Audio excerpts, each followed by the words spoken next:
Iwinan mo yung itim na yun. Ano atap yun? Yung kung pinaano natin yan na shell. Ay, wala na yan. Ma, Tapon na yan? yung ano mo sa ham. Yan, nasabi ko eh.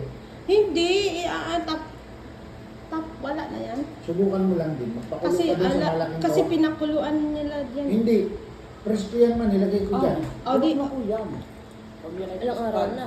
Hindi, di naman nangangamoy. di man siya nangamoy kasi freezer kami nga nilalagay pa sa ano. Kain na, Jo. Mamaya pag nagpakulo ka, Punanan mo na yung tubig, ano. idumdum mo lang. Huwag mo lutuin. Ay, yung- wag yan. Ay, wag. Panis na Kunin mo yan.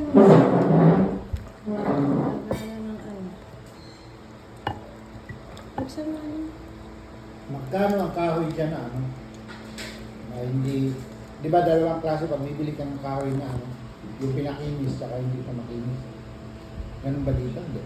Wood lumber at Wood saka Yung ba, hindi ko alam sa number. Bakit yung binibili nyo sa store, hindi pa yung mali.